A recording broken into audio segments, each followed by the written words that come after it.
Um, I Yeah, I'm very very happy and honored to have been in the teaching profession for 30 years. So would you believe it? And it's true. I did teach in Baguio City, and I'm very proud to have taught in St. Louis University and also at the University of the Cordilleras, and who are. And I'm happy to note that they're fighting on the right side of history, as is the University of Baguio in this particular historical and crucial juncture in the Philippines.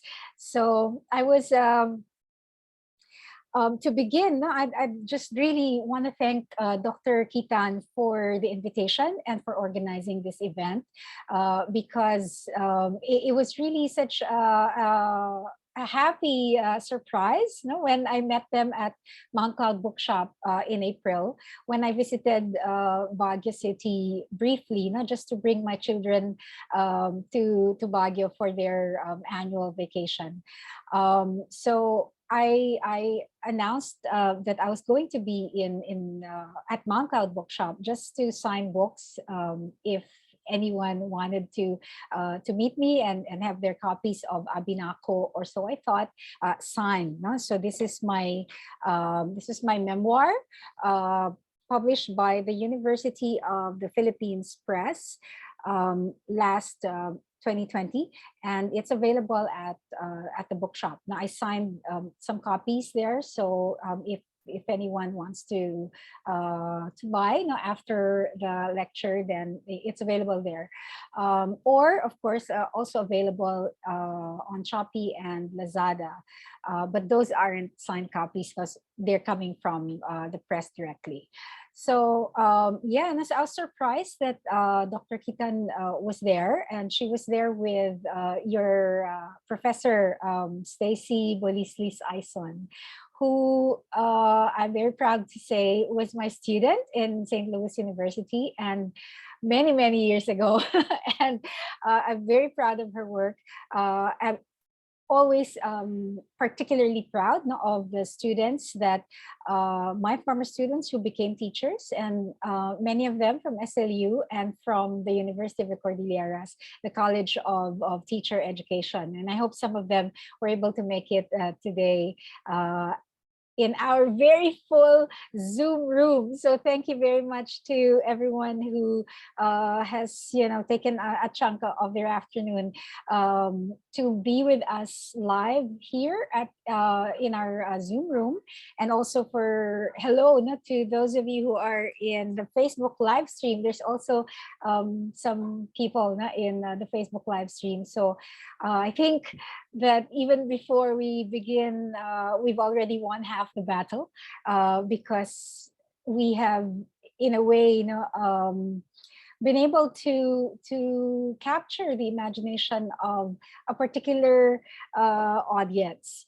And I think that this audience really is mainly composed of students who have read my essay, Sapay Koma, in your Philippine literature classes. And I really would like, again, to take this opportunity to thank all the teachers, not just in Baguio, but also across the country, because I'm very honored to have my essay, Sapay Koma, taught in the Philippine literature classrooms across the country. And I'm not exaggerating. So it's such an honor. And when I started writing creatively, that was really actually one of the things that I, that was hashtag writer goals, because I started teaching. I started as a literature major in De La Salle University. I wasn't writing yet, so I was a reader. And as Dr. Kitan mentioned, it's important, if you want to be a writer, that you begin really as a reader, because that's how we, I guess that's how we develop our love for language, and for finding and appreciating the opportunity to share our stories with a larger audience than just ourselves or our partners, our girlfriend and boyfriends. So I started as a reader, mainly as a literature major, as many of you probably are, in our event today.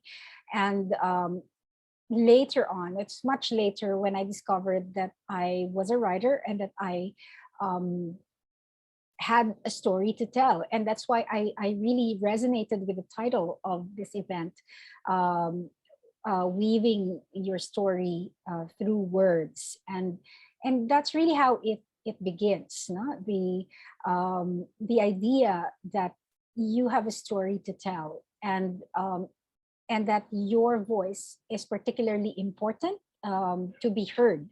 So, and there's of course other layers of complexity about what it is that we share, in terms of our stories. But I think the idea of story resonates with many of us as a collective. So, and that's how it all begins. You have a story to tell, and the other things like craft would be like the decorations around it to make it probably more engaging, and to encourage other people to read. All right. So yeah, and so just a lot of good vibes, and thanks to all the students who came here today, and all the students who have given me a kind of hug through the study of my work. Yeah, and so this is my way really of giving back to the Philippine literature classroom that has really honored me, by giving time and energy to my essay Sapay Koma, and my story, basically, as a woman just trying to find her own way. So yeah, no.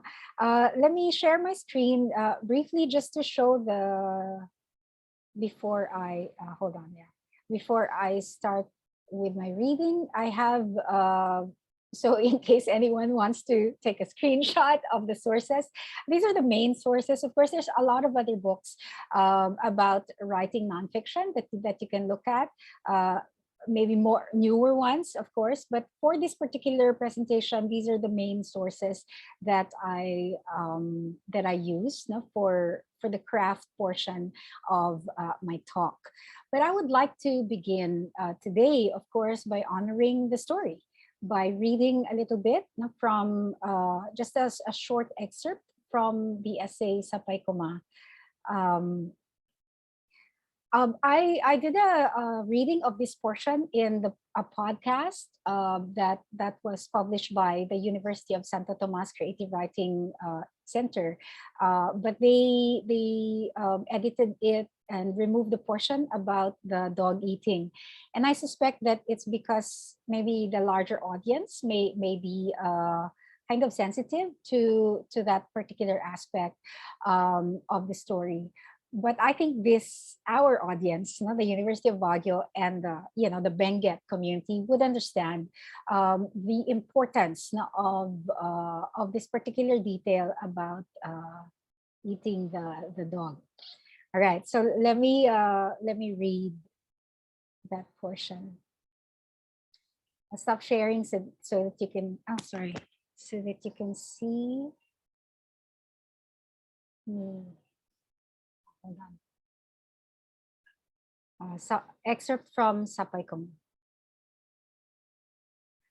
Before I got married, I had a dog, a black mongrel I had named Sapay Koma, which is Ilocano for sana. It is both a wish and a prayer, difficult to translate into English unless in context. Koma was my companion throughout the 2 years I had lived in my dank, quirky apartment, the mute witness to the drama and dilemma preceding my decision to marry. We took him along with us in our move, of course, but the 5 other dogs in the new household didn't like him all that much. And they all raised such a nonstop racket none of the humans could sleep, particularly the newborn baby. The neighbors offered to buy him for 500 pesos. Igorots like black dogs because the meat is tastier. I was aghast. He was my dog, my loyal friend. If anyone was going to eat him, it should be family. So my husband invited his friends over to put Kuma out of his misery. I locked myself in our little bedroom with the baby while they did it. But despite the closed windows, I could still smell the burning hair and later the meat cooking. The putrid scent seemed to stick to my nose for days after, accusing me of betrayal. I wept for Kuma and for all that was dying in the fire, all the wishes that had no place in my new life.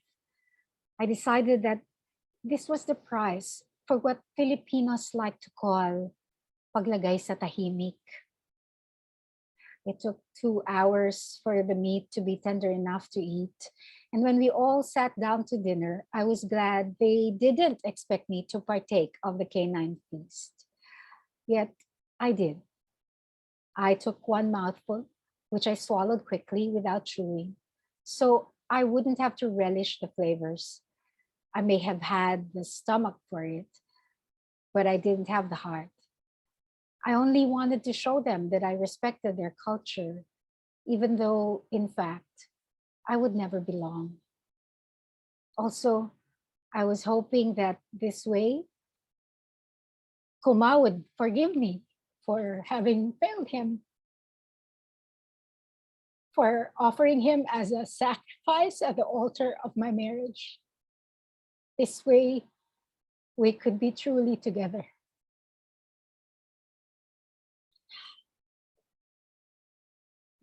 Thank you.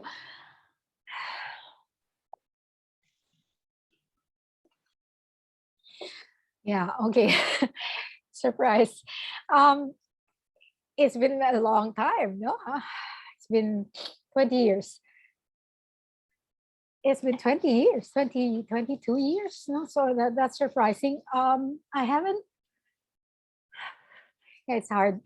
I've read this essay a lot of times, and it's of course published. It's also published as the first chapter in the memoir Abinako, or so I thought. But reading it aloud really does make it feel as if it was yesterday. No, I don't know. I think many of you those of you who write will know, no?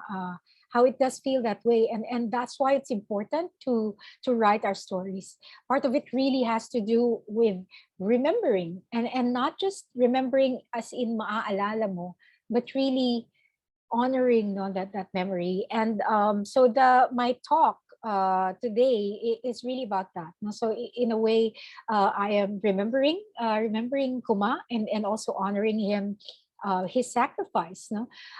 Because his sacrifice really wasn't just for the marriage. And later on, I would of course, in the same essay and in the book, I would realize that um, the sacrifices that we have to make, for the things that we believe in, are sometimes bigger, no, than our pets, no?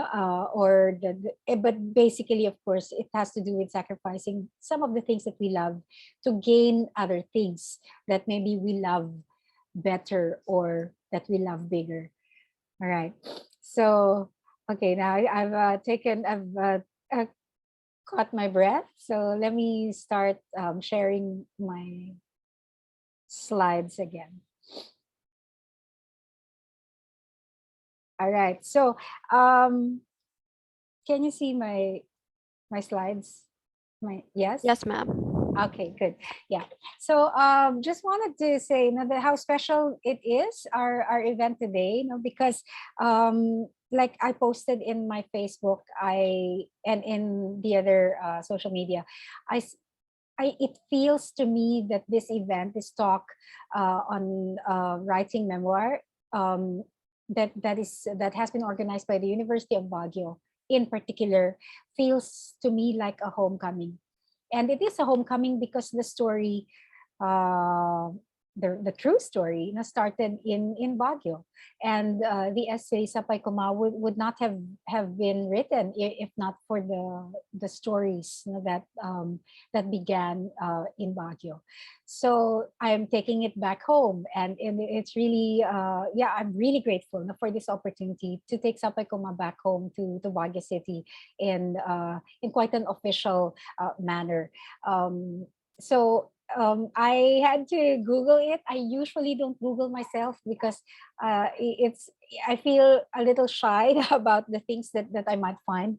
But for this talk, I had to Google Sapay Koma, and there's really a lot of student projects around it. And I want to thank all the students who have devoted all this energy and talent to creating movie versions of Sapay Koma.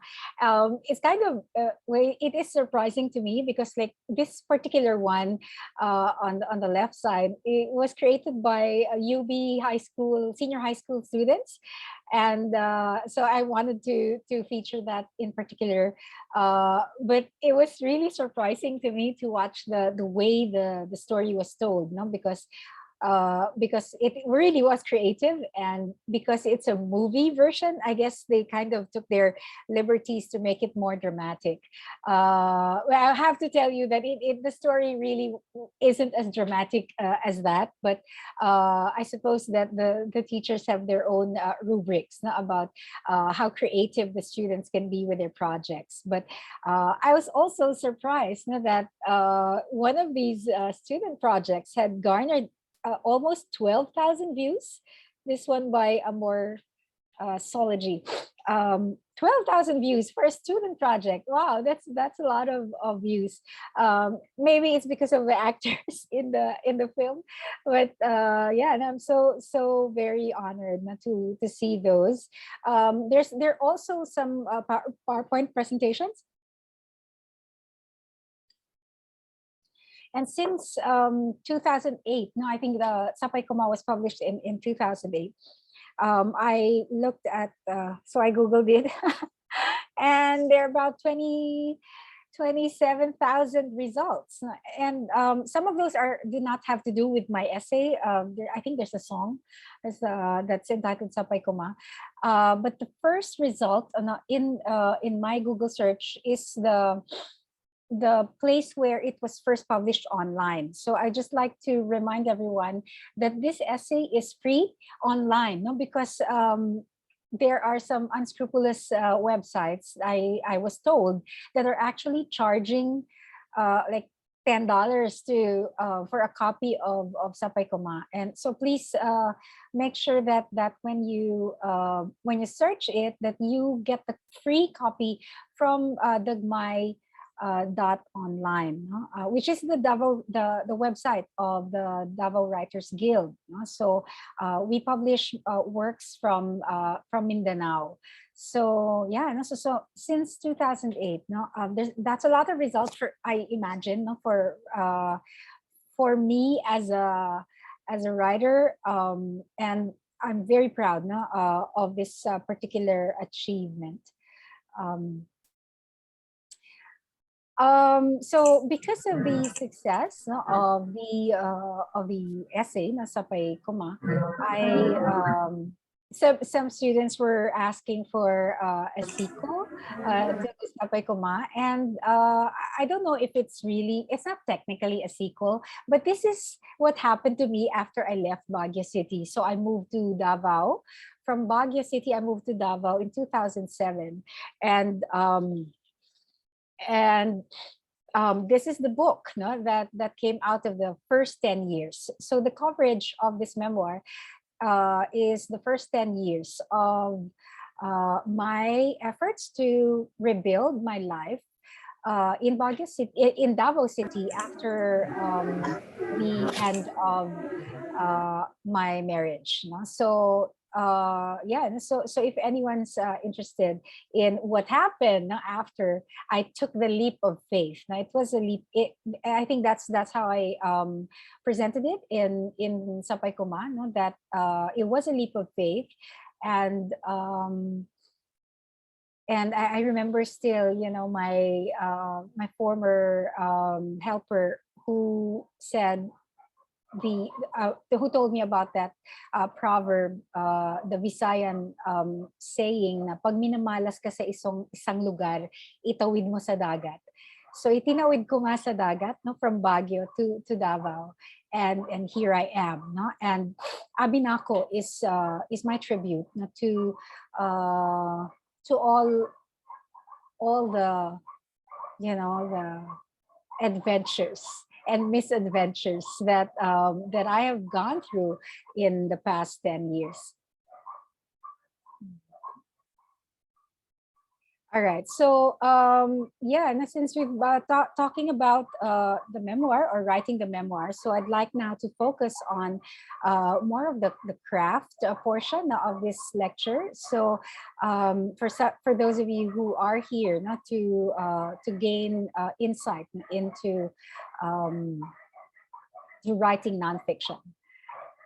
Sorry, maingay yung mga aso ng kapitbahay. Just want to say that I have not had a dog since Koma.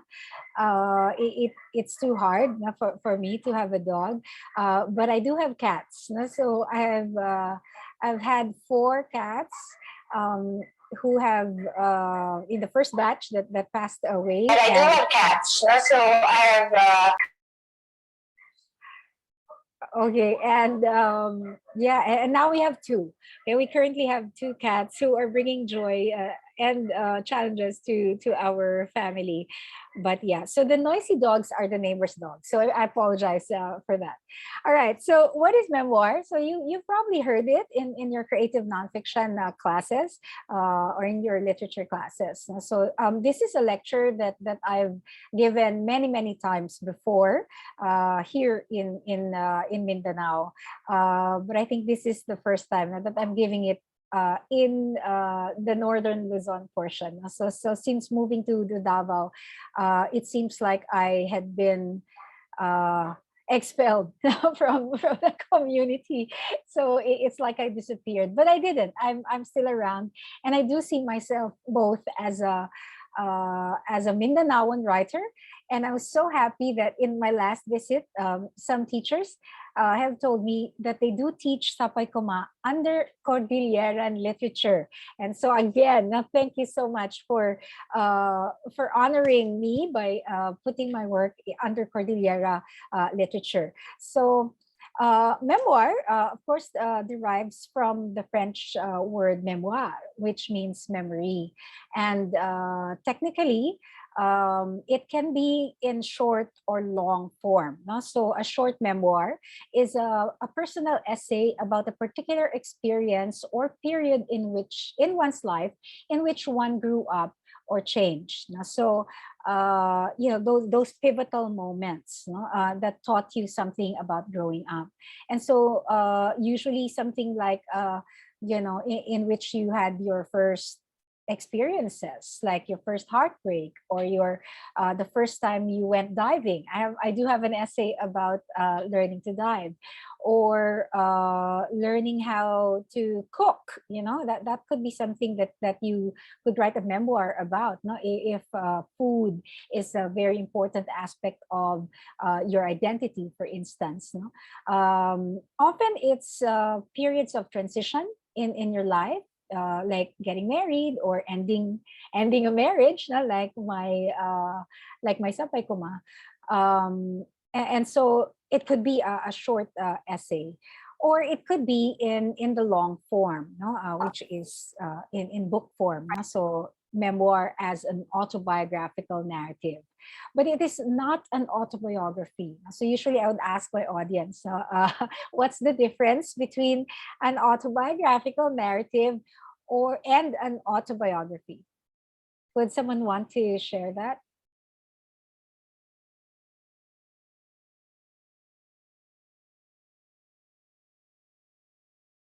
Anyone? Just unmute yourself. What's the difference between an autobiographical narrative and an autobiography?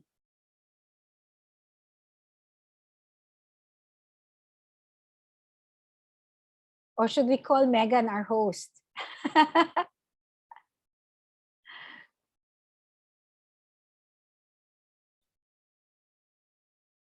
Okay, can we ask the audience? You have some answers? Ayaw niya mag-offer ng sarili niya as a sacrifice to the Yes. group. Just a guess. Sige, who's that? This is Maggie.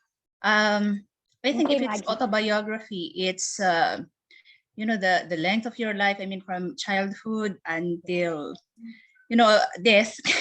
But when we say autobiographical narrative, it's a specific part of your life. It's like say for example how I met my loved one, something like that. Correct. Yes. Thank you, Maggie. Yes. Thank you for offering yourself to the group and in the Facebook live stream. Thank you. Correct. No, an autobiography is like your entire life. So I think some people are surprised when they hear that I had written a memoir, and then they say that it's that I'm too young to write a memoir. Okay, thank you for thinking that I'm too young. But I think that's the kind of it's a misconception that is based on what used to be called memoirs with the S. No, so the Memoirs of a Geisha, for instance, that particular book, the Memoirs of a Geisha. So, pag memoirs, ibig sabihin the whole the whole life. No, I guess that's the difference. So, if you say just memoir, it's an autobiographical narrative about a particular period in a person's life. So it doesn't have to be your entire life. And so you could be young and write a memoir. No problem about that. It doesn't have anything to do with age, and much that has to do with significant experiences that you want to share with a larger audience. Okay, so some examples, of course, famous examples of long form memoirs would be Joan Didion's the Year of Magical Thinking, which is about a year of how she experienced the sudden death of her husband, and dealing with the grief and the loss of that. And it's a very important memoir in the English language. So if you're interested to read more examples of that. All right, so going back. All right. Just a little note about the term creative nonfiction. We just have to say it very quickly because I know that you in senior high school there's a subject for Hume's for the Hume strand that is called creative nonfiction. But yeah, for me, I don't call it creative nonfiction anymore. Lots of writers don't call it creative nonfiction anymore because it seems like an oxymoron. Because you don't say creative fiction or creative poetry, creative short story. So why would you call it creative nonfiction? Now, so today in 2022, maybe in the 90s when it was first, or even earlier in the 80s when it was first introduced, it was a strange new thing, and I admit that I myself taught it as a new thing. No, in the 90s, I did teach it as a new thing, creative nonfiction, and had to make had to differentiate between the creative essay and the non-creative essay. But today, because nag-succeed na tayo, the writing teachers and the writers have succeeded in mainstreaming what is called creative, used to be called creative nonfiction as the fourth genre. Parang naging na siya, it's kind of passé to call it creative nonfiction in 2022.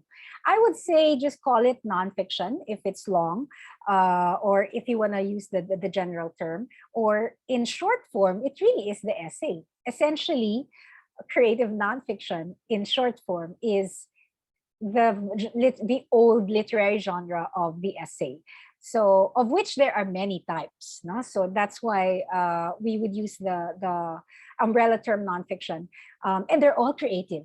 I promise you they're all creative, except maybe for when you're asked specifically to write an academic essay that is not creative. No? So then you would call it an academic essay. But I think even today, like in my classes, when I ask my students to write academic essays, I allow them to play with it, and I allow them to be creative with it. And we hope that English teachers will kind of relax a bit around the form of the academic essay as well, and welcome, the creative impulse in our students. We don't want to kill it. And obviously, I mean, even for myself as a teacher, I have been part of the system, that was imposing rules, in creative writing, and which I feel, in the past, I felt like I had to teach creative writing a particular way, and to impose rules about what creative nonfiction should look like. But today, I've grown up. And I'm glad to report that I have grown up, and I'm really happy that I did this PhD that I did is a creative practice research PhD, which focused on my own practice as a creative writer and where I could bring it. And this is what I'm bringing today to this particular event. Okay, how I have changed as a writer, and how I've changed as a creative writing teacher as well, in the way that I approach the writing of nonfiction and the memoir in particular. Okay. So one of the one of the textbooks actually about writing creative nonfiction by William Zinsser teaches us that while the word memoir comes from the French word that means memory, he writes, could someone read that, please?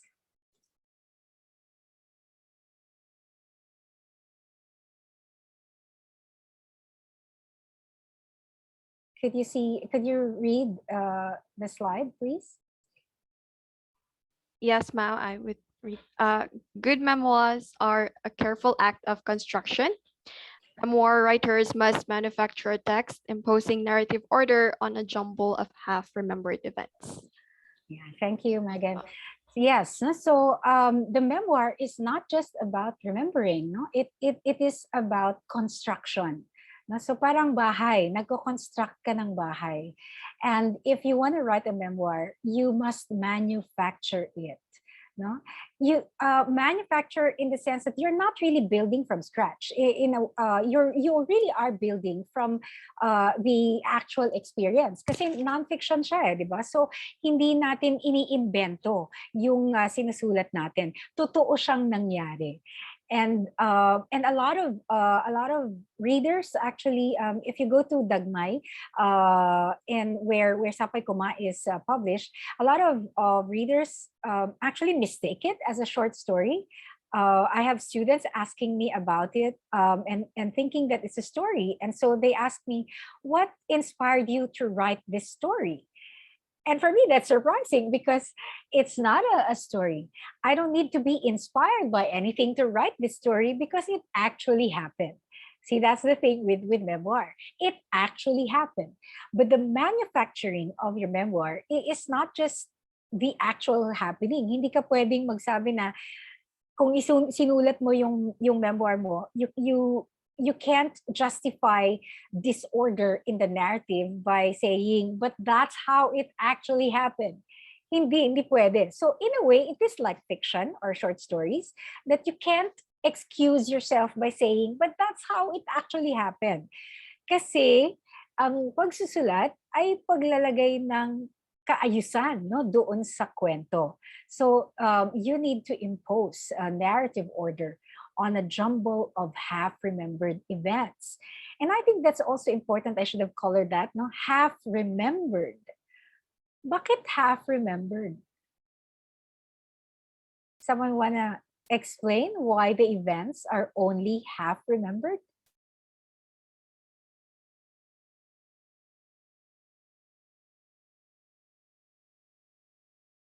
Yes, Owen.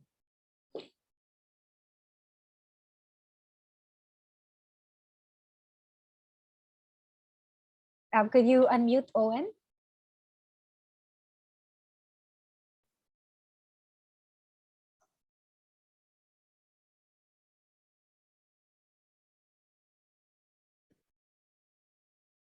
What's happening? Okay, Owen, you're unmuted.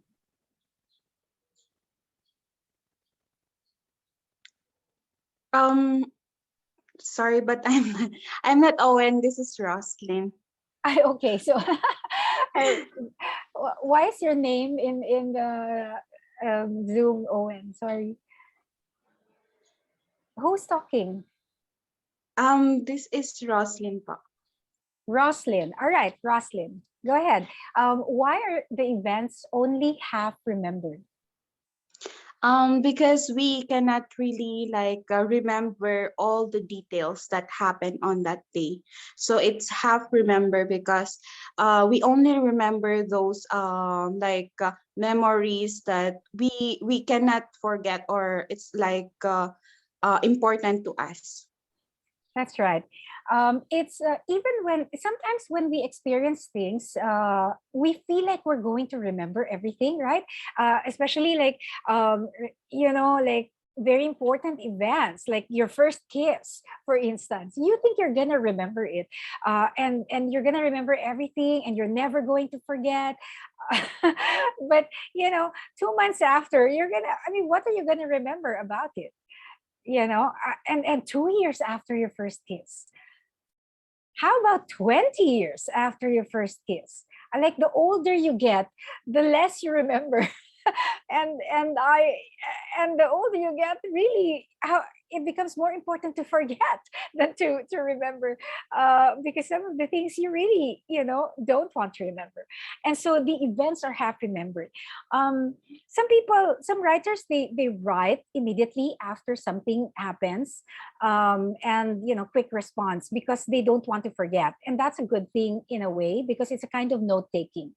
But for me, I prefer not to publish that immediately, kasi gusto natin yung construction, no? We need to be able to add some order to the memory. So while it's important to kind of take notes, no, of something while it's happening, it's also important to take a step back, to help add some order, no, to the chaos of a particular experience. So yeah, so that's the reminder. You really are going to forget these details, and that's why you need to keep a notebook, you need to keep a journal, or you can do a voice recording, archive of what's happening, because you will forget.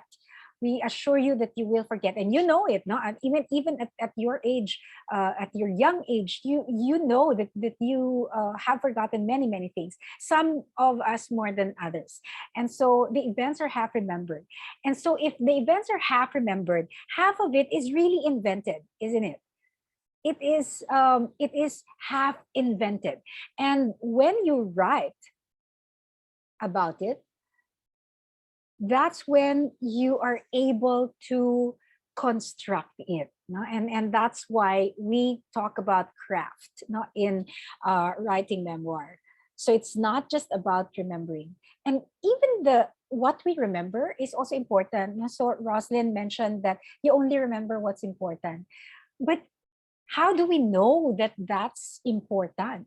At the time that it's happening, we don't know. Sometimes we need years, okay, before we realize that that's important. I have some poems like that the metaphors came from like 13 years ago, and then suddenly they come back when they make sense. They suddenly make sense. That's what I discovered when I wrote Abinako, or So I Thought, no, my memoir, that some of the memories really are from my childhood, and that at the time I didn't realize that they were important, but now in the context of my life and what I'm looking back on, suddenly they make sense. And so memory really is configurative. No, that's the term. It is configurative. The things that stay are the things that are significant or that make sense in the larger picture.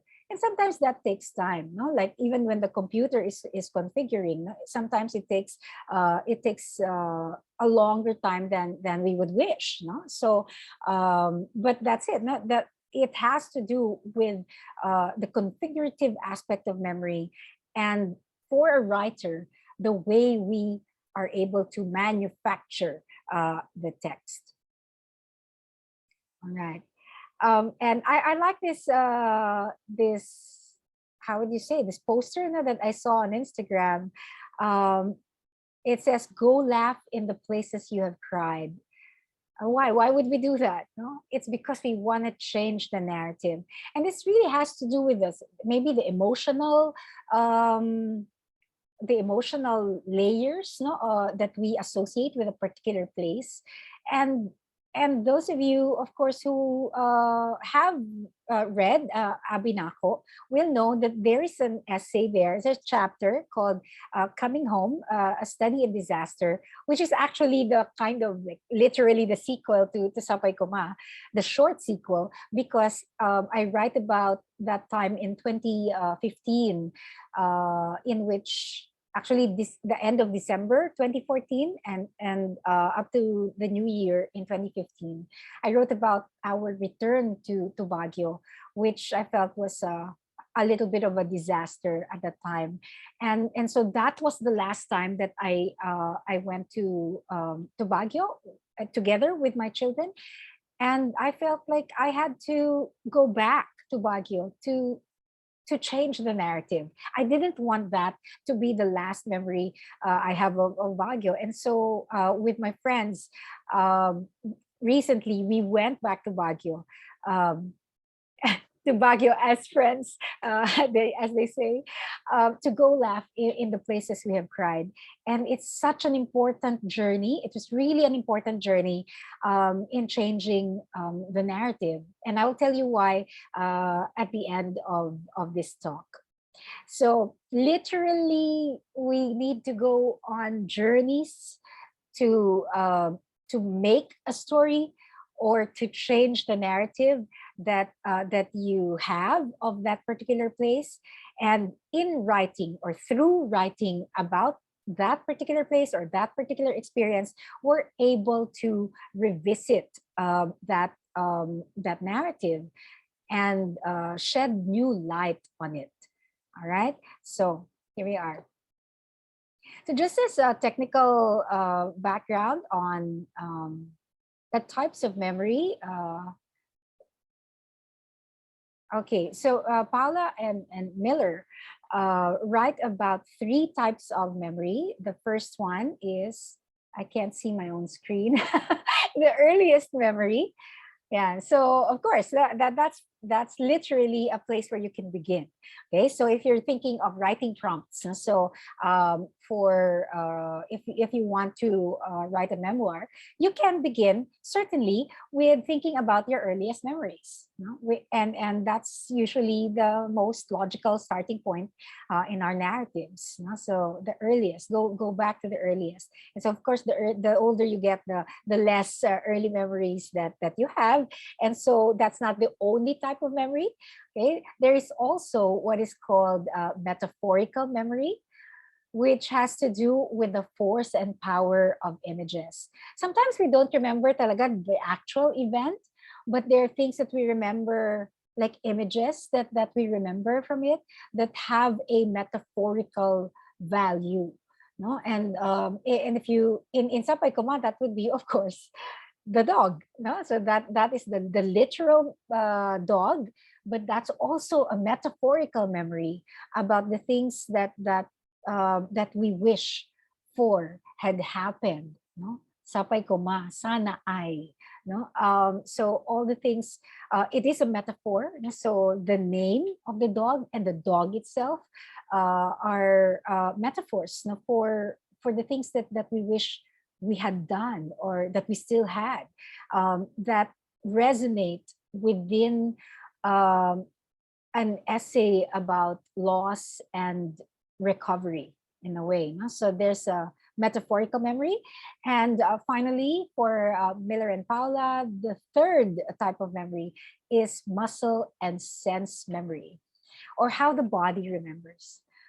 And for me, this is a double-edged sword, because sometimes our bodies remember things that we wish we would forget.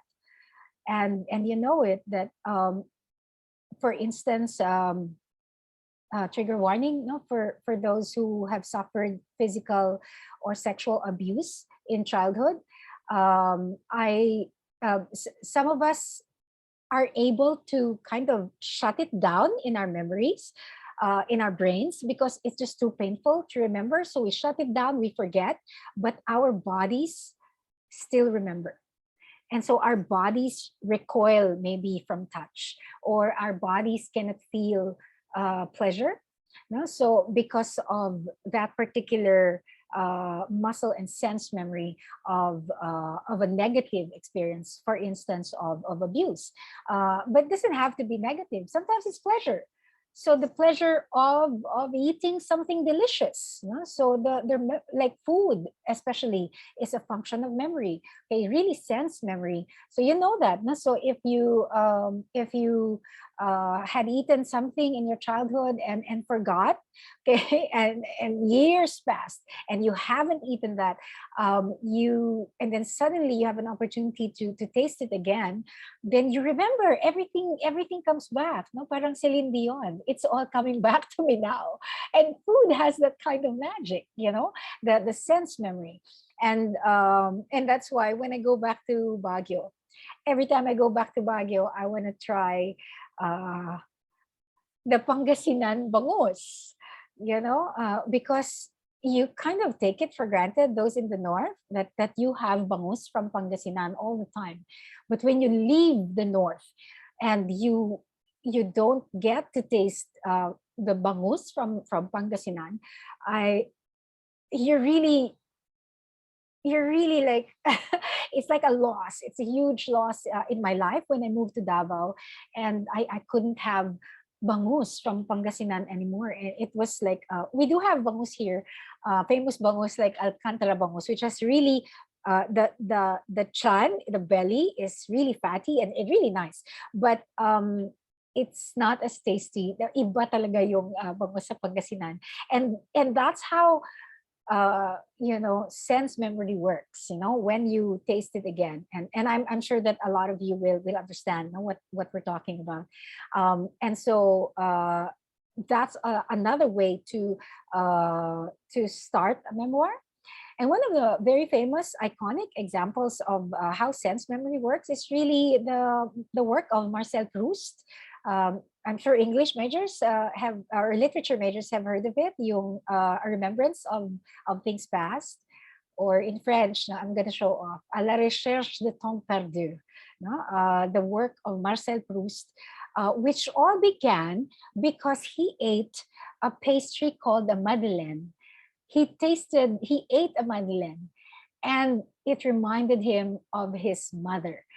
And this entire, all these 9 volumes of Remembrance of Things Past began with that sense memory. And so that's a way as well. Food is a function of memory, but not only food. And of course, you can, as writers, you can mine that treasure trove. It's really a treasure trove of memory. How the body remembers the past.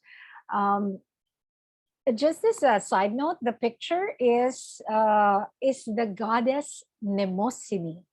Yeah, so I should write that down in the chat box, no? Or someone should write down the spelling of the goddess Mnemosyne in the chat box. Walang prize, but thank you for your generosity. If you know the spelling of Mnemosyne, or you can Google it. Okay, so the goddess of memory. It's important to note that for literature majors, that all the Greek epics begin with an invocation to the muses. Depending on what kind of art it is, they offer a prayer to the particular muse who is in charge, for instance, of the epic, or the muse of dance, or the muse of music. But note, that Mnemosyne is the mother of the muses.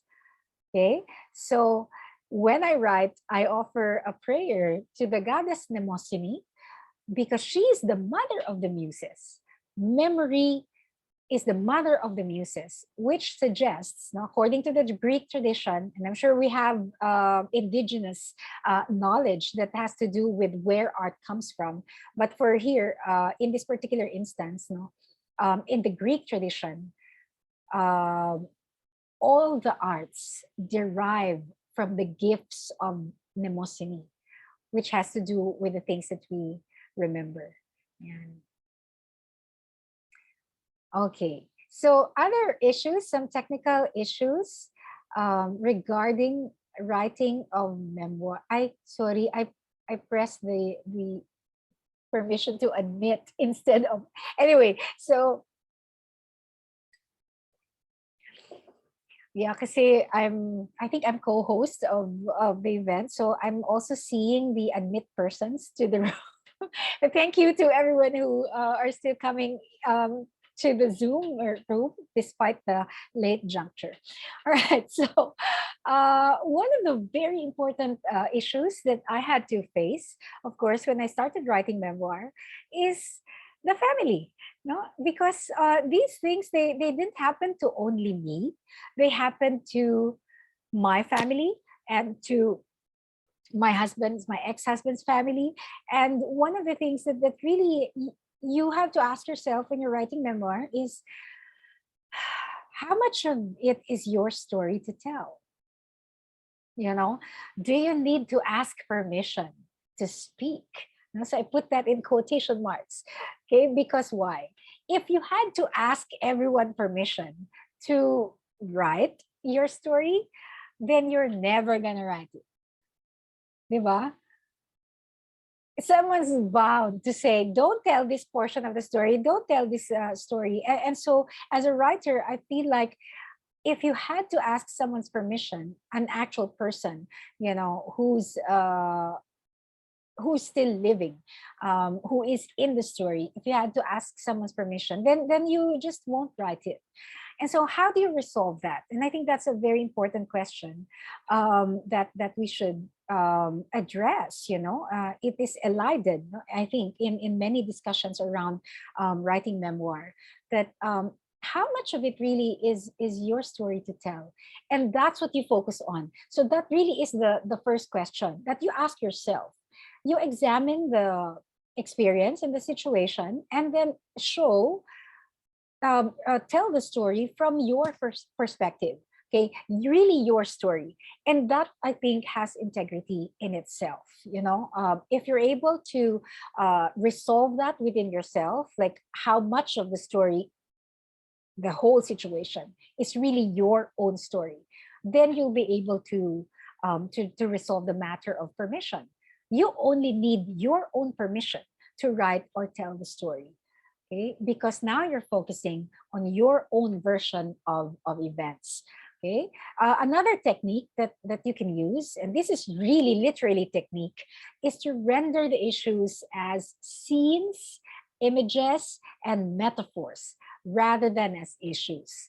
Okay, kasi pag sabihin mo, like for example, yung Sapay Koma, tungkol ba siya talaga sa clash between the Igorot culture and the Manila culture? Is it really about that? Ako hindi ko yun inisip. Maniwala kayo o sa hindi. Hindi ko siya inisip na nung sinulat ko yung Sapay Koma, na tungkol yun sa city versus country motif in Philippine literature. Di ba tinuturo yan sa Philippine literature na meron tayong city versus country motif. And here is a story, how my brother Leon brought home a wife. Okay? So, hindi ko inisip yun na ganun, no? Ang ginagawa ko dun sa essay.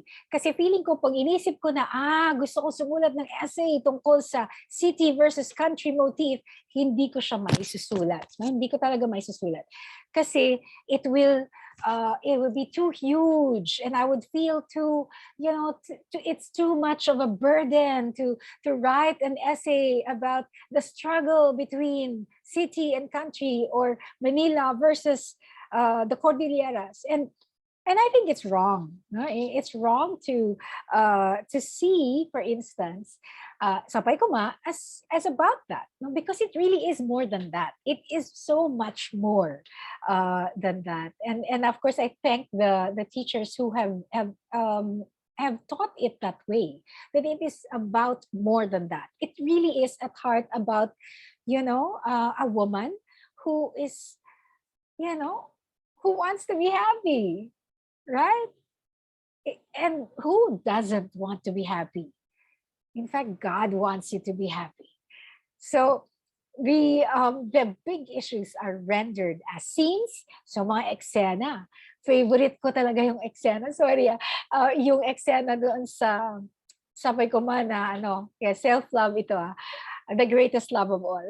Favorite ko na eksena, yung umuwi ang asawa from happy hour with the friends. And it's not demonizing the ex-husband kasi, I mean, kahit ako naman din, nag-happy hour din ako. Pero that moment, that scene in the story, it actually happened. And it's like, totoo palang nangyari na hindi ko siya kinonstruct, that I really did tell him what happy hour? Nobody is allowed to be happy in this house. Grabe, I actually said it in that moment. And in fact, that was the moment, that was a turning point for me in my marriage, in which I realized that it was finished.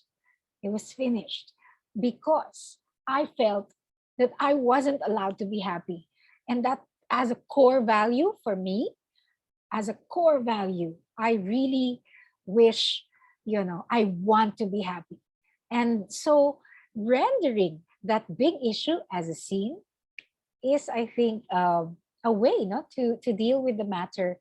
In fact, that is more powerful than discoursing about it, or images, like the papaya blossoms. Para positive naman, images of the papaya blossoms.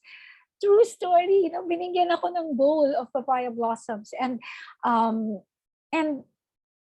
that for me is, again, it's an image, but it is also a metaphor of the pureness, the purity of this love that was being offered at the beginning of that story.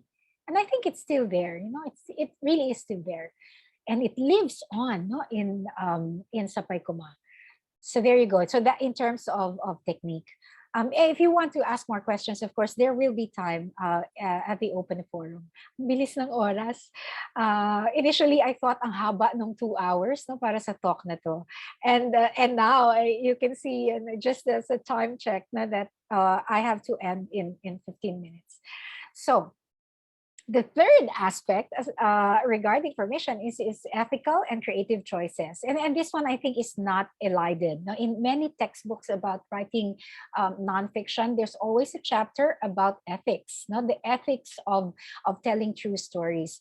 And so, iniisip natin talaga yan, is it the right thing to do? And I think, for me, the way I imagine it is, it's the right thing to do if it's true. Okay, that's the first aspect. First, you have to deal with whether it is true.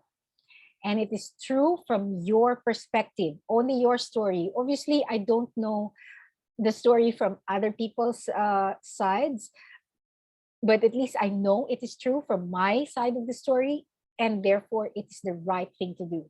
But again, it is a matter also of, it is really a sensitive choice to make. And so sometimes we have to wait for people to die. So some stories cannot be written while the people are still living. And there's a chapter like that in my book, Abinako. It's called Do Not Resuscitate. So, and it's about my brother's sudden death and my mother's death, which I tried to make sense of through writing about it. So it was really a memoir about the dying of my loved ones, and in particular my mother. And I know that I couldn't have written this essay that way if my mother hadn't died, because there are things there are details in the story that might have, caused her a heart attack if she had learned about it. And you would know it if you read it. Now there's certain secrets, no, family secrets that I was only able to reveal in this work because my mother had died. All right. So, but sometimes we cannot wait for people to die. So, what's another solution? No? A lawyer once told me that why don't you just call it like my memoir? Why don't you call it a novel? If you're worried about, let's say, libel, for instance, um, don't call it a memoir. Don't call it nonfiction. Just call it fiction, and then you're free to say it's not you, and nobody's gonna say ako yun, ako talaga yung gumawa nun, because it's fiction. So that's another way, no? So some of my students actually have chosen that path, no, in creative writing. Instead of writing a memoir about the family, they wrote a novella, or they wrote a collection of short stories. And surely you can hide behind the genre of fiction or the short story or the novel to write a true story. Sure. And then, 50 years from now, the researchers will say that it's not actually fiction, it actually happened. Or like me, I can tell you that, okay, when I wrote this particular story, that's actually a true story. But it came out as fiction because at that time, I wasn't ready to reveal the truth about myself. No? But in my memoir, I have to say, that when someone advised that I call it a novel, I just said no. This is my creative choice as a writer. I'm not going to hide, behind literary genre to tell the truth about myself and my experience. Okay. The last item has to do with your motives. No? So you're telling the truth about a particular experience that is shared with other persons, but you have to think also about why are you doing this. No, in fact, you would hear like family members ask, why are you doing this to our family, and why are you revealing the secrets of the family, and but tayo, no, as writers, we don't we hope, no, that we're not doing it to seek revenge. That's the worst reason, the worst motive to write a memoir is to take revenge on someone. Malicious intent, di ba? Nagaganti ka doon sa nakasakit sa'yo. So, gaganti ka sa abuser. So, therefore, susulat ka ng memoir. Wag na kasi mahirap, no? Mahirap siyang gawin, nasumulat ng memoir para makaganti. Okay? Basagin mo na yung bintana ng kotse niya. Joke! I'm sorry. Hindi. We don't want to promote violence. But it's writing memoir is too hard. No? It's too hard to be treated as a form of revenge. So why do we write memoir? For me, it has to do with bearing witness. No, bearing witness. Why do we write memoir? It's because we want to bear witness to the lives that we have lived. Going back to the title of this webinar, to weave a story. Okay, we want to weave a story of the lives that we actually led. In particular, the moments in our lives that made us grow up, that taught us something about ourselves and our families, and our place in the larger community. So some more details about witness. Witness needs courage. That's why, literally in the court, some witnesses, they have to fall under the witness protection program, di ba?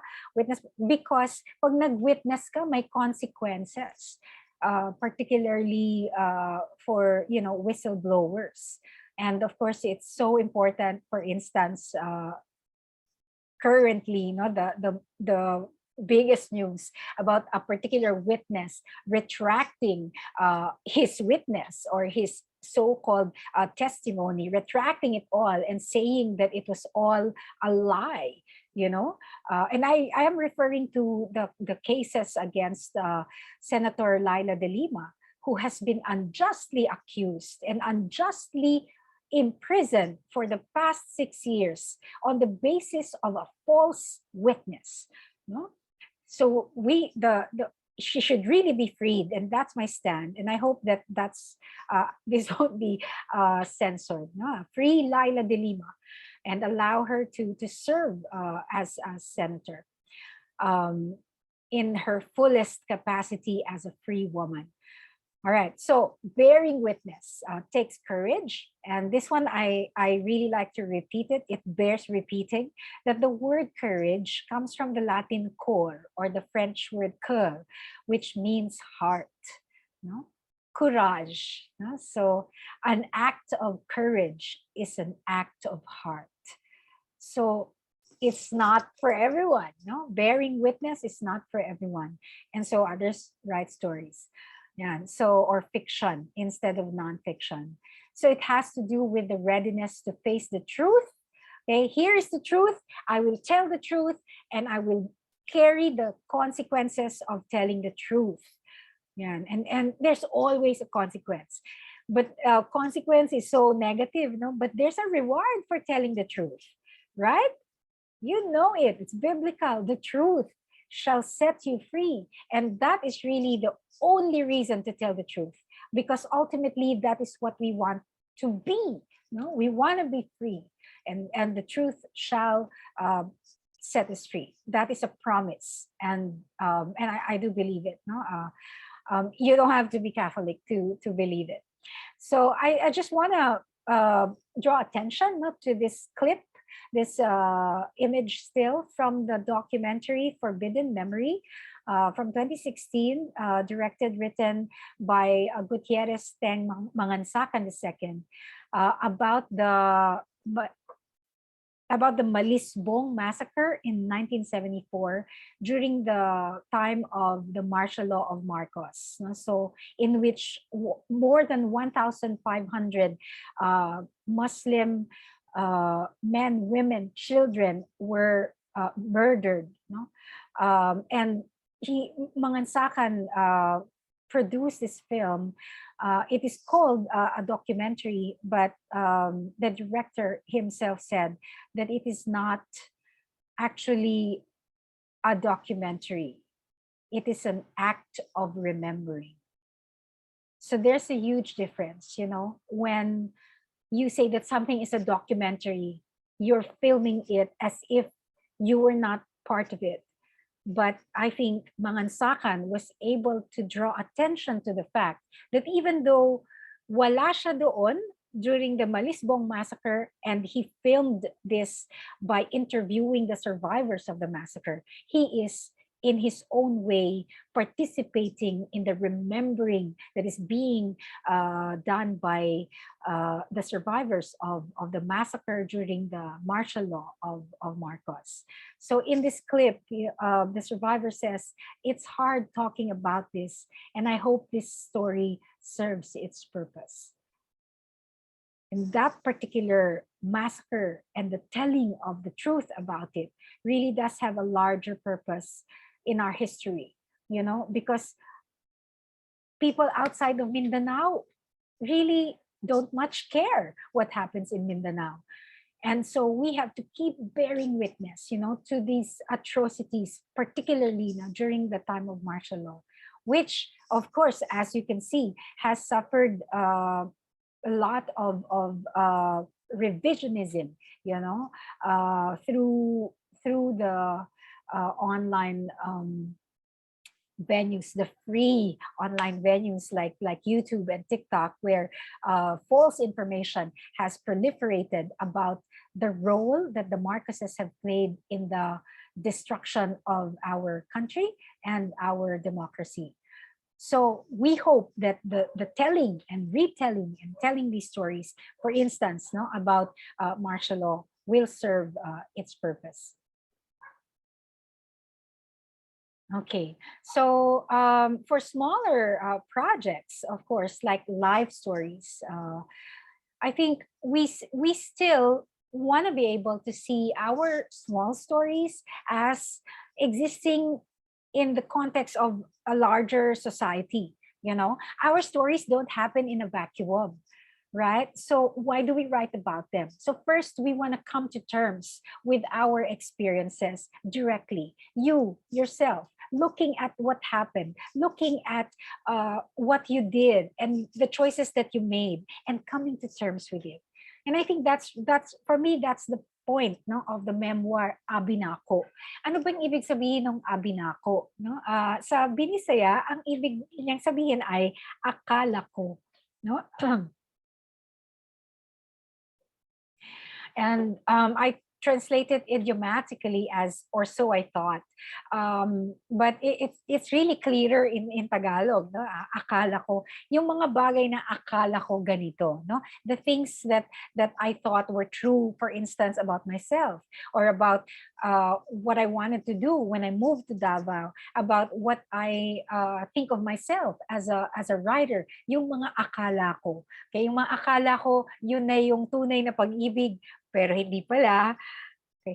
Ulit-ulit na nagkamali dun sa mga abinako or dun sa mga akala ko.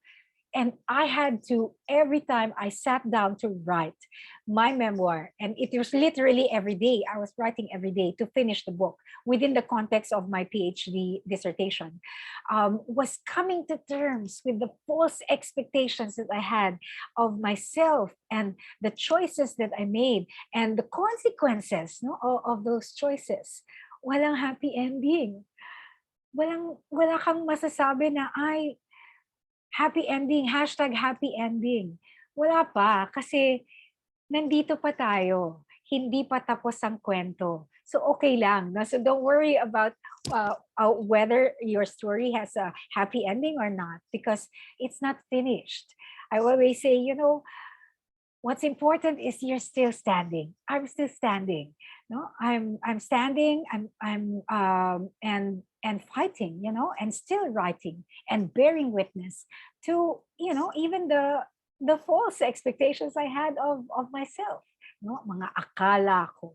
No, pero hindi lang nangangahulugan na yung personal na mga bagay na yun ang isusulat na out of context, no? Mahalaga that we figure out the relevance, no, of our experience to a wider audience. So it's really not just about self-disclosure, kailangan mo lang maglabas ng sikreto, it's not just about that. It has to do with hoping, at least hoping and reaching, really reaching for significance in the lives of the wider audience. And I've been so blessed. I really feel so blessed, with the response to Sapay Koma. I never expected it when I started writing it. I never expected that it would resonate with so many people. In fact, I was afraid. I will admit, that I was afraid that it would not be received kindly by the Igorot community. But as an Igorot community, you really are quite generous, I think, as a collective, as a people. And you have, in a way, you have provided a safe space for this story to be told. And I am really, truly grateful.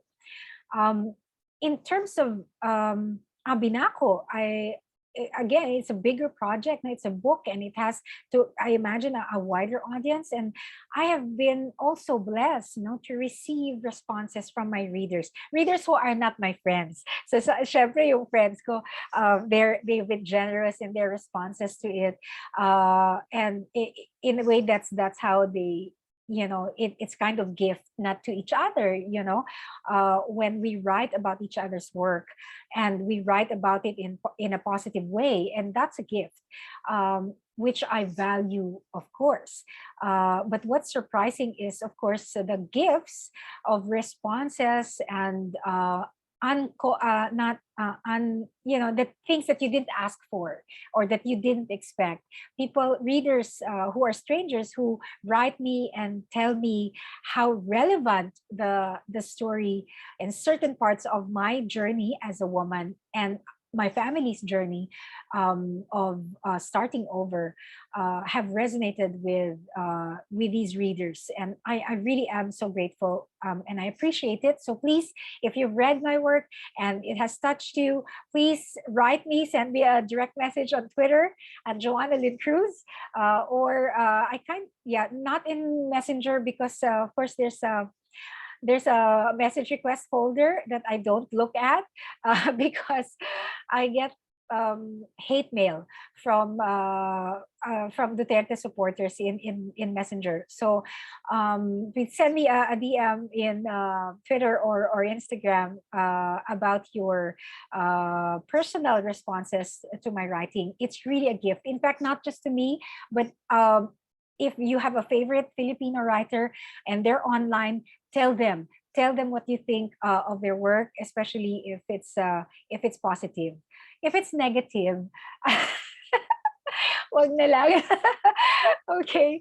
I like this quote from Annie Dillard, where she says, "You have to take pains in a memoir, not to hang on the reader's arm like a drunk and say, and then I did this, and it was so interesting." You know how it is. Pag nabartek, okay, nabartek ka, all the things that are interesting about yourself. So you don't do that. Now, of course, when everybody's bartek, then of course everything's interesting. Yeah, no, unless there's someone in the group who doesn't drink, and it's just funny to watch all the bartek persons make fools of themselves. But if you're writing about it, you don't be drunk. No, and don't act like a drunk, thinking that everything that you're going to say is interesting. No, like a drunk. Okay. So what are the tools? Just very quickly. Oh, not yet. Sorry. This has to do with the other aspect of writing memoir, which has to do with form, no, rather than just the content. So far, I have talked about content, and now we want to talk about form, no? And how important the role that form plays in writing memoir. Can we ask someone to read this slide, please? Can we have one from Bised? English po.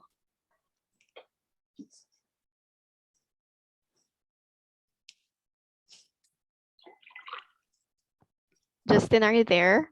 Can you do that? Pwede po ako? Yes. Okay. You have to take a risk. You have to push yourself, push your peers, push your readers, push your critics, push your culture, push your forebears, push your instincts and beliefs and fears. You have to be willing to disrupt the history that we're already a part of. This is what we owe to history: risk, and a courage to make the essay our own. Right. Thank you, Shireen. No? This is from John Dagata, who is one of the most important writers who have pushed the lyric essay. He has pushed the essay towards the form, which is now called the lyric essay. Yan. So it has to do with the risks that we take. And of course, in terms of content, masyadong klaro. No? It's really clear that when you write about something like controversial, for instance, it's a risk, no? That you're pushing them, you're pushing everyone. Sometimes you're pushing them away, but in fact, the pushing has to do with challenging our beliefs, no, in terms of specific topics, for instance. But John Dagata here talks about making the essay your own. And that's part of the risks that we're taking as writers. Now, we want to make the essay our own. And how do we do that? It's when we stretch it. Yeah. So and this is how I've changed as a writer. No, how I've tried to stretch the essay as a form, and you will see that if you read the book Abinako, every chapter shows you how I'm trying to push myself in terms of the essay as form. So if you like Sapay Koma and you like that particular form, I will admit that that was like the way I was writing in 2008, which is many, many years ago. And I'm very proud to say that that's not the way that I write anymore. Okay, so some of you might be disappointed by the writing in Abinako because it really isn't written in the way Sapay Koma was written, because I wanted to push myself and make the essay my own, as John Dagata challenges us. And this is also the way that I'm teaching the essay today. No? And it has to do, in particular, in my practice, with encountering the Binisaya or the Cebuano word for memory, which is handurawan. In Binisaya, there's a word for to remember, which is just plain remembering, and that's hinumdum. No, and later we can ask you in the open forum. We'll ask you about what the Ilocano or the Kankanae words for memory are. Of course, in Tagalog we know it's alaala. To remember is maalala. All right, but in Binisaya, there's hinumdum, which is to remember, but there's also handuraw, which means both to remember and to imagine. So when I encountered this word, it opened my mind, to the possibilities of memoir for myself as a practitioner of the memoir. And so it's not just memory as in the French mémoire, to remember, but it is also to imagine. So nabanggit kanina, Zinsser says to construct. It has to do with manufacturing the story and constructing it and putting order into it. But for me, what I'm adding to it is really the concept of imaginative remembering.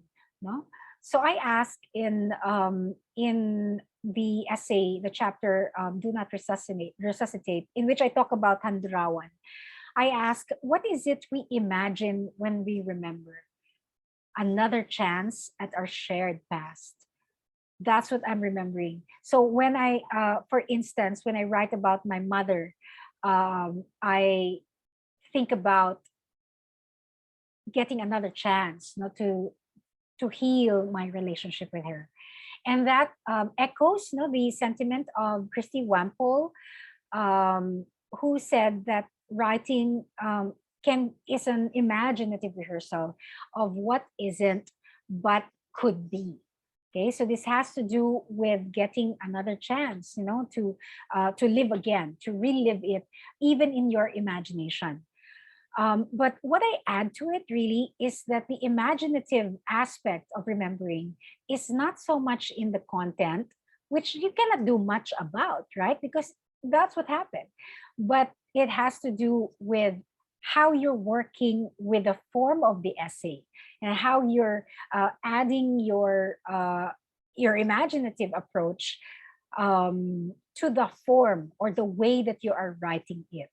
Okay, so I talk about this in greater detail in a talk that I gave for an event called Hulagway, for the National Committee on Literary Arts. So if you're interested in getting more detail about this concept of imaginative remembering in nonfiction, the video archive is still available in the Facebook page of the National Committee on Literary Arts.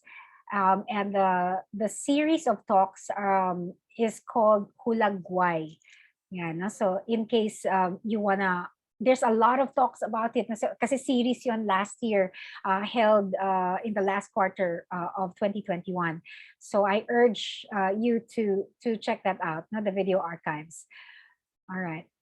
some literal tools, no, for just quickly for those who want practical advice, no, about how to write memoir. And this is from the portable MFA of the New York Writers Workshop.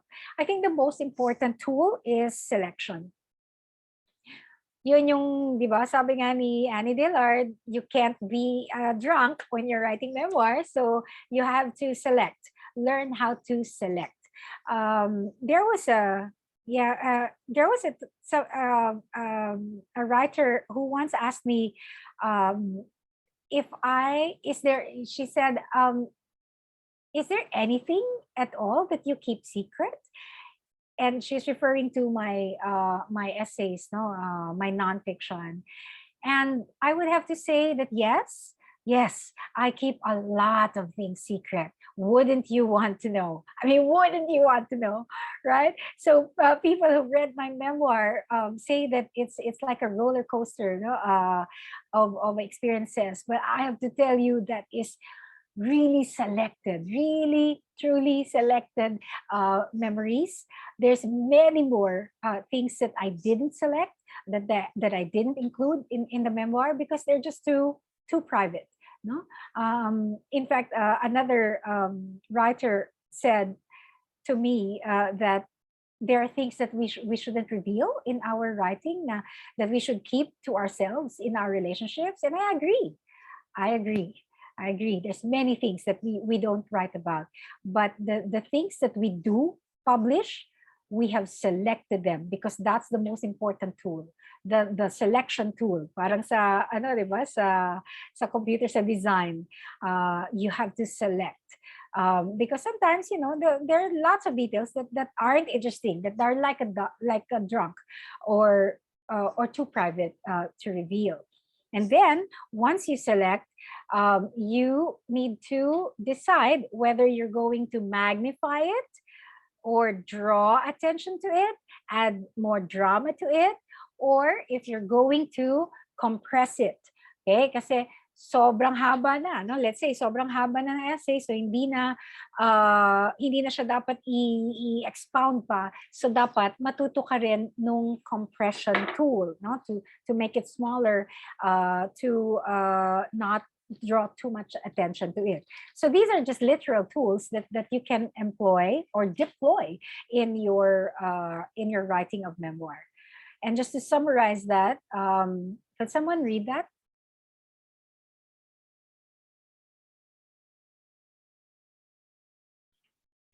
Alyssa is raising her hand. Go ahead. A writer's experience in life, filtered through the limitations and strengths of his character, articulated in his own words and his own singular way, create a distinct vision of our shared existence as sentient beings. All right, thank you. Okay, sorry for the sexist language. Dapat his or her or their. Now you can use their instead of the masculine and universal his. Okay, so sexist yung language now. But the keywords are your experiences are filtered, no? So through the limitations and strengths of your character. And so that's what we were saying, no? That how much of it is your story to tell? And so it has its own integrity because that experience has been filtered through your own limitations and strengths as a character in the story, and then articulated by magnifying, compressing, dramatizing, or summarizing, you know, all those, writer's tricks that we can deploy in our writing. Okay, the articulation in our own words of our vision, of our shared existence as sentient beings. No?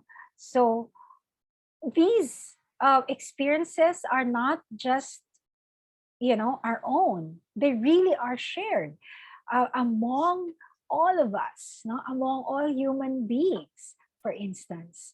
And that's why it's important to write memoir.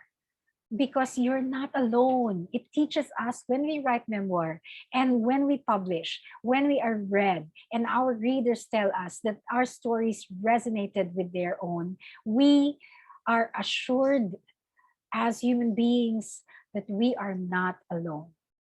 So your heart was broken, you're not alone. That experience of a broken heart is shared by many others. And I think that's one of the joys, no, of being a published writer. Okay, I usually end my talks with this slide, but for this particular lecture, this is not the last slide. Can we just ask someone to read this slide?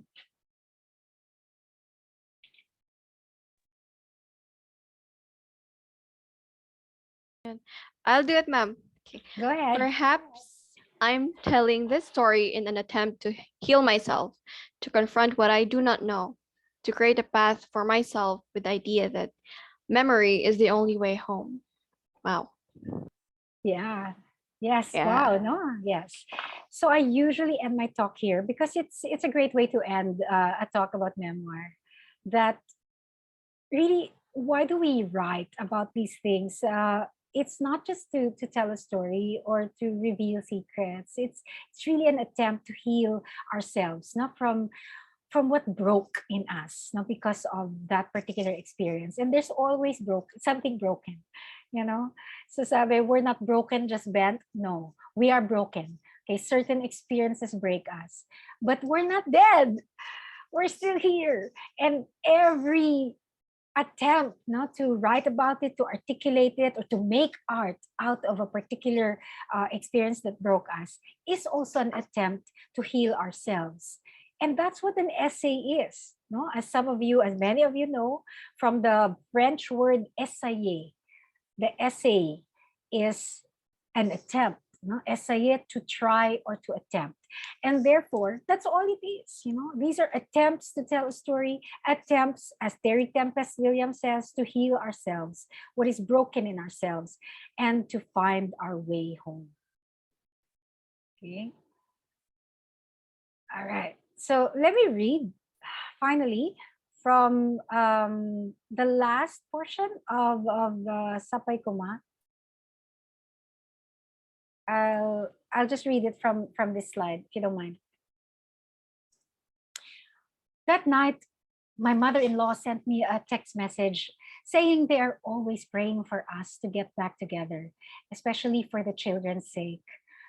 I do not know how to comfort her except to keep saying that we had all done the best we could at the time, that we are always trying to do the right thing, that despite what happened, or perhaps because of it, we will always be a family of a kind. We are, after all, inextricably linked by a timeless story and Sapay Koma. Each of us in this story nurtures a secret wish to have done things differently, to have been kinder, more understanding of each other's quirks and shortcomings. But it takes less energy to wish it forward. Sapay Koma, naimbag tibi agyo dita. To hope that your life there is good.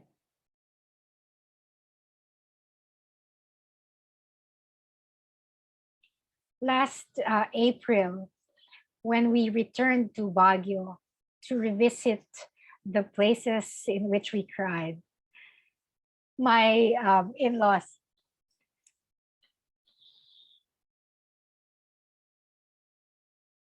sorry,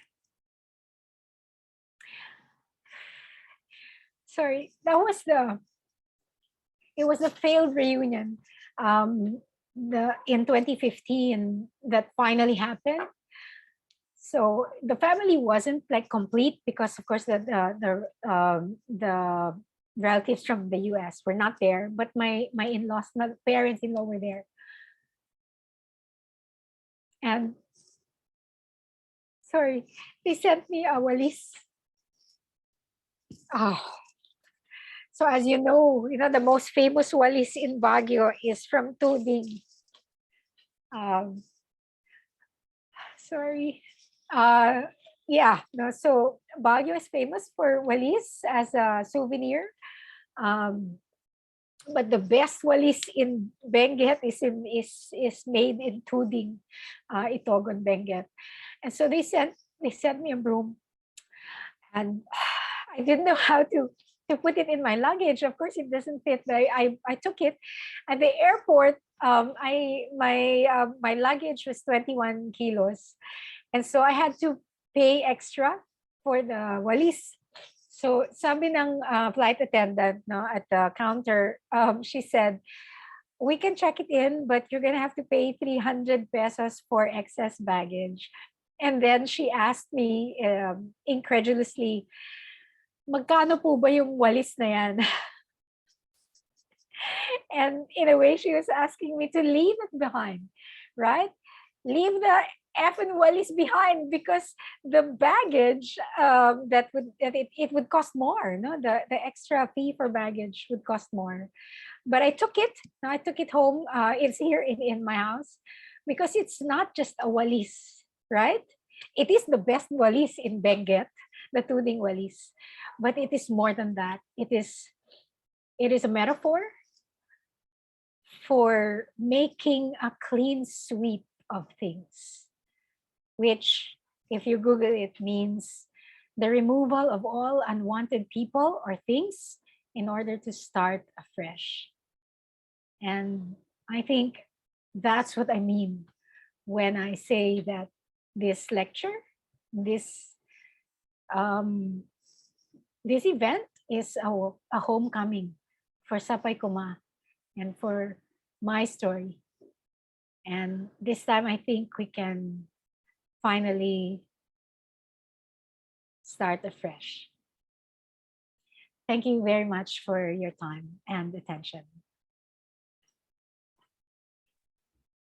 Thank you very much, ma'am, also for inspiring us and for that very hearty talk, as well as guiding us to do the craft. Now, we still have time. Can we have a short feedback from the audience, a question or an insight before we proceed to the presentation of certificates? So you may unmute yourself.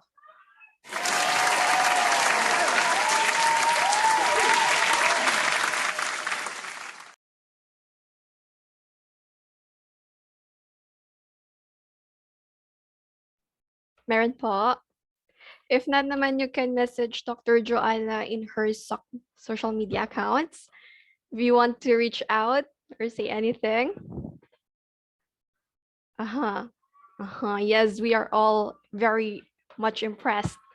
So since we are running out of time, can we proceed to the presentation of the certificates, or dear speaker this afternoon?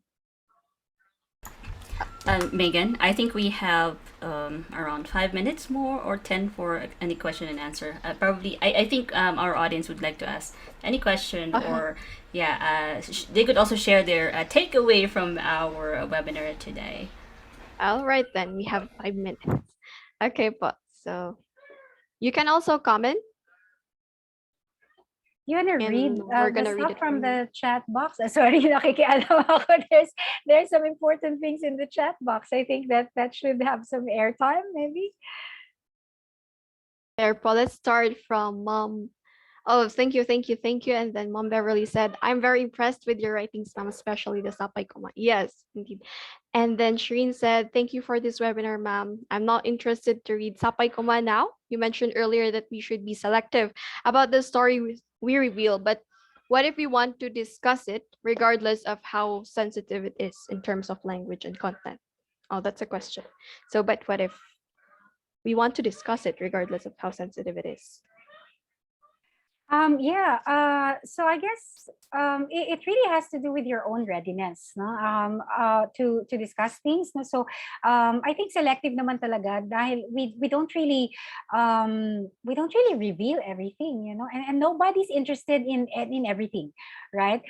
Some of the details really don't deserve airtime, parang ganon. So, but what you reveal is a function of your agency and your own readiness to reveal things, because obviously when you reveal these things, you become vulnerable to your readers, and as you can see, you know, my own vulnerability, some people will not like it because it's ugly, but some people would love it because it's beautiful.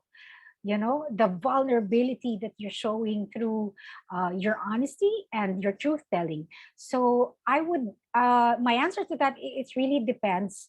It depends on your own readiness and your own courage, and what you're willing, how much vulnerability you're willing to show to your readers. There. Okay, ma'am. And they're also asking, Mr. Arnold is asking if we could have the soft copy of your presentation earlier. What for? What for? What for? You have the video archive, no? So Yeah. yeah, This is so recorded. it will be there in the Facebook of UV Stella. So you can actually share it from there. Yeah, and also Yeah. for those who have missed or would want to rewatch, I'm gonna be Yeah. sending you a link to the YouTube video that I will be uploading shortly. So you could Yay. always go back. Okay, and there's also a comment from Dr. Joseph Quinto. I really love this line from you, Dr. Cruz. The sacrifices we have to make for the things that we believe is something bigger than our pets, among others. Yeah. Okay, and then Yeah. we're all grateful. Thank you. Thank you for the inspirational. Oh, here, ma'am. How did the people in your memoir react to their inclusion in it? Yeah. I don't know. I don't know. I don't know. Actually, I don't know. To be honest, Yeah. nobody said. Well, I'm still standing. Mhm. So I guess some of the people really are depicted quite positively. No, so yeah, no, so it's not something that I worry about. Yeah, the positive depictions. I think we're more, of course, concerned with the persons who are negatively depicted. But yeah, so far, and I really hope. Simba ko palayo, tabi-tabi po, we hope that there will be no like criminal cases. That would be funny, actually, and sad at the same time if there are criminal cases. But clearly, when we put our work out there, there's always a risk, and it's a matter of how much risk you're willing um, to bear in the service of, again, the things that you believe in, your integrity as a person and as a writer. All right, ma'am. Okay, so this one, another one from Dr. Joseph. I have met a lot of great writer, in my opinion, but I think they lack the opportunity to publish their works. Their Mhm. compositions have been stored on their laptops with their friends or ended up being turned into their teachers only. And so for budding writers, where do you suggest they publish their literary works? Yeah. Yeah, that's a good question. There's a lot of opportunities now on our own social media. Actually, I think that's what we have learned from indie publishing efforts. No, there was a time when we had to submit our work to magazines before they could be published, and then and it took some time. And it always takes time, no? Like to submit, let's say, to journals and anthologies. Sometimes it, like my book, Binako, it took 2 years before it finally came out. But if you publish your own work, it would be it would short circuit the system, and it would be faster. So again, it's just a matter of your own courage, no, to put your work out there. So yeah, no, so we have you can publish zine in zine form today, and they're like events that provide opportunities, like physical opportunities to sell the zines, like the xeroxography movement. So you can really can publish it in your own social media. There's there's no shame in it anymore, unless of course you're an academic. Of course, if you're an academic, then you're looking to publish so that you can get promoted. That's a different ball game altogether. That's, yeah, it's ugly. But but if you're a creative writer just wanting to share your work, what's stopping you from publishing your own work? in your own venues. And marunong naman kayo maggamit ng Canva or ng InDesign, di ba? The students know how to use InDesign, and you can lay out your own books and publish your own work and distribute for free. It doesn't have to go through the traditional publishing routes, unless you prefer that. Then if you prefer that, then clearly the route is there. You can join the National Writers Workshops and introduce your work to the writing community through the National Writers Workshops and through, let's say, the Palanca Awards, which has been revived this year. You can also submit your work to the journals and anthologies.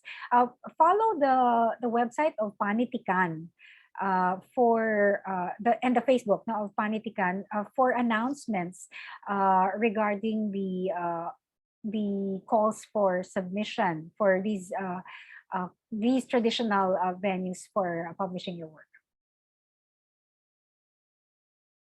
Yes, ma'am. Thank you very much for your answer.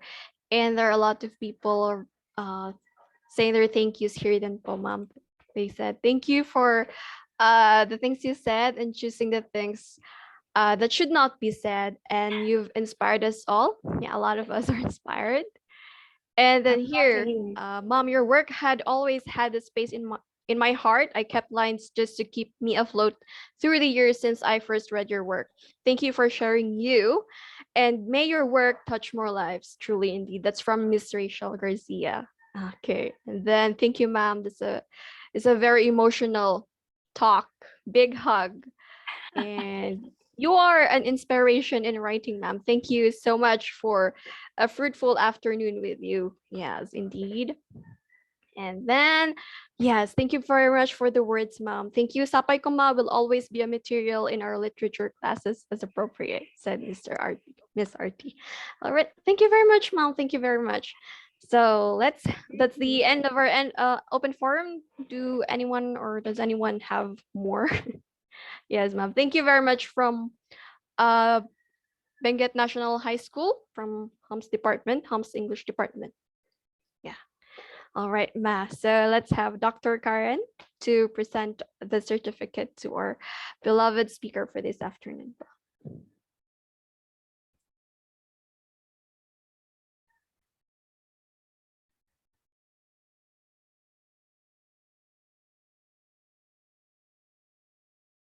And thank you, ma'am. Thank you, ma'am. There's still a lot of people giving their comments and their thank yous. Thank you.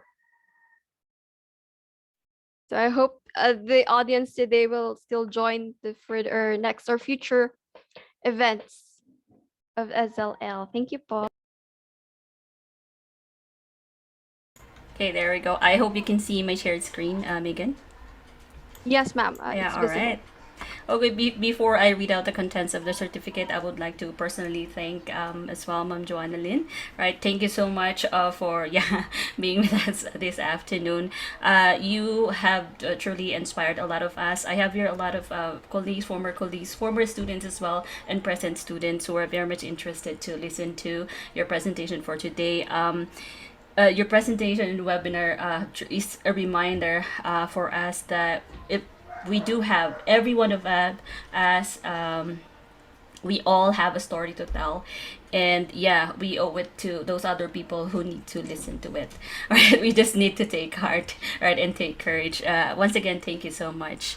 Right, so we have here the certificate of recognition is presented to Ma'am Jhoanna Lynn B. Cruz for having served as a speaker for this webinar, Sapay Koma, Weaving Your Story into Words. Your dedication and commitment to your work by sharing your expertise in creative writing has contributed to the attainment of the objectives of the University of Baguio and realization of its mission of providing balanced quality education. It's given this 29th day of April 2022 at University of Baguio, signed by Engineer Javier Henriño D. Bautista, our university president. And we'll be sending it to your email, ma'am. Thank you very much. Thank you. Okay po. Now let's have Dr. Stacy Eisen to formally close, or let's have the photo up po Photo muna. ops muna. Yeah, photo up muna Yes, before yes. we end this. Okay, so can we ask people who can open their cameras to join us, please? Thank you. Ayan. All right. We have 4 pages. So just keep on smiling. This is an opportunity for us to be with Ma'am Jhoanna Lynn, right? Okay, just keep on smiling. We do have 4 pages. All right. Okay, you can also take your photo here. Okay. So I'm on the first page. All right, let me do our favorite emoji. Go on right ahead and put your favorite emoji in there. Okay. All right, I'm on page 1. Wait lang, isa-isa lang. Okay, and then page 2. Wait lang po, smile lang po. Keep on smiling. Keep your hearts coming out. Yeah, we're just on page 2. Wala na si page 2. Okay. Alright. Overwhelming number of participants. We actually have more than 200 registrants. Page 2. Okay. Wait lang. Megan, are you also taking, photos?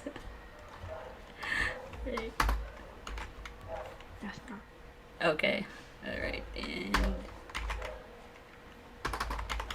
let's have page 3. Page 2. Page 3.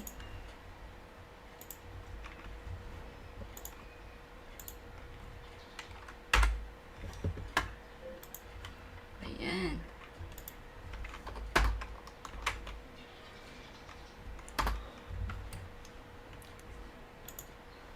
Wait, Are you okay now?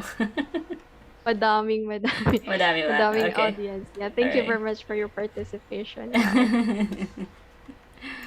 Okay. Yeah, page 3 for me.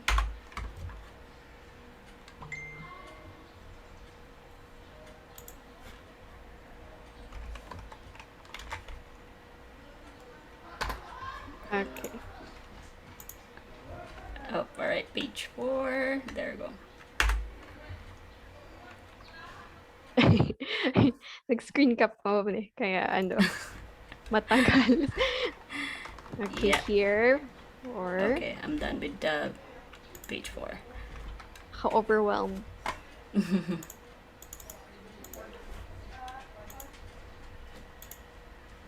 Ayan.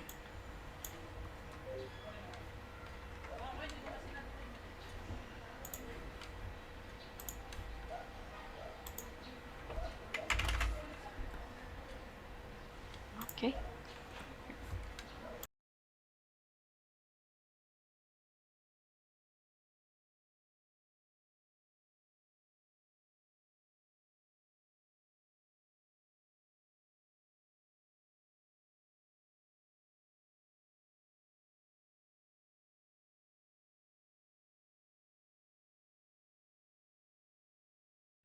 Okay na, ma'am?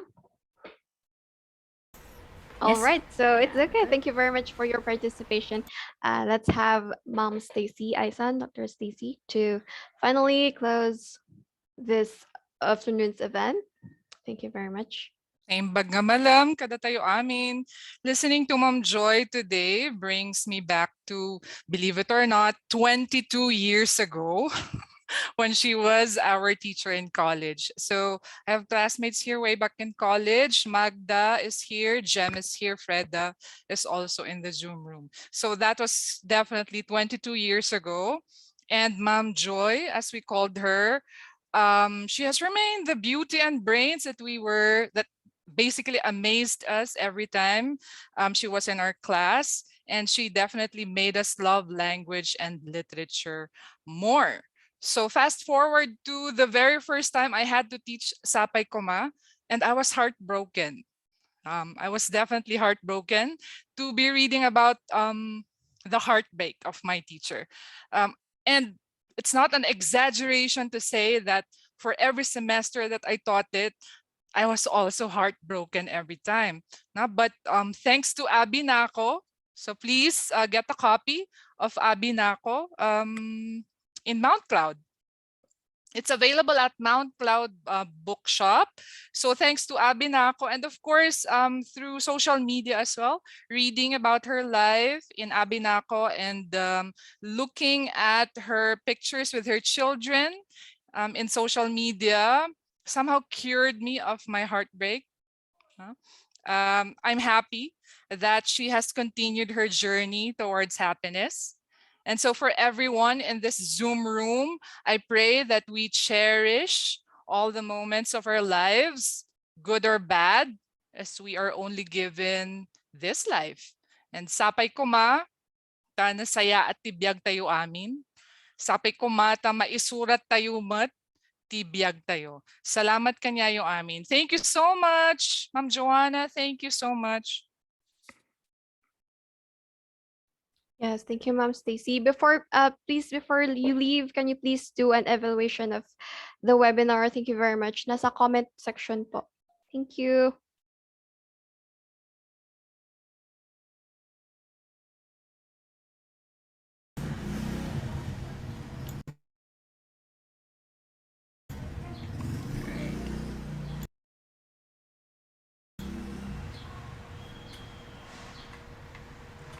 Okay, we would like to thank once again, our speaker, Ma'am Jhoanna Lynn Cruz, and of course, all the participants who are here this afternoon. And yes, let me work out in here. Miss Megan? All right, okay. I think the evaluation is already up and ready. Yes, ma'am, it's there. Thank you. Please check the link, and thank you very much, Ma'am Jhoanna. Yeah. I'm from Tuding, ma'am. Say ko lang. Share ko lang. Yes, ma'am. I know about the walis. Yeah. Yes, it's the best walis. Yes. Thank you, ma'am. Thank you, Ma'am Jhoanna. Thank you very much for you. giving us Thank this you. opportunity. It's my pleasure and my honor. Thank you. Ma'am, before you leave po, gusto ko lang sabihin ang ganda niyo. Ay, thank you. Thank you po. It's beautiful po. Ayun. Always beautiful. You should have seen her 22 years ago. Parang beauty, parang ano, beauty tight list ang teacher namin. Sobra naman. Hindi naman. But thank you. Thank you. Thank you. It's good to hear. I think we all need to hear it sometimes. Thank you. I'm actually reading the comments in the chat now. So thank you to everyone who expressed their feelings, thoughts, and assessment. And hello to teacher Karen Laking, yan, who I met in another webinar, yung sa teaching queer Philippine literature. And hi to all my former students. Sino nandito? Tingnan ko yung gallery. Jenny, Tare. Hi. Who else? Paki-on naman yung video. Nag-stop na ba yung live stream? We want to see the former students. Hindi pa, ma'am. Ah, sorry. Sorry, Jemeline. Hi. Magda is here. Maggie. Hi. Oh my gosh. There you are.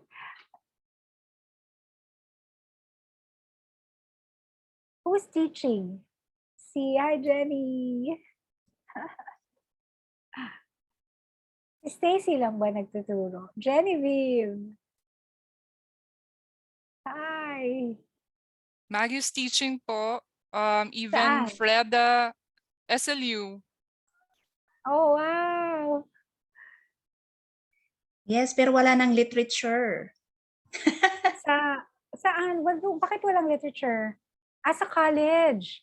Yes, ma'am. Inalis na yung literature dati. Yung GE.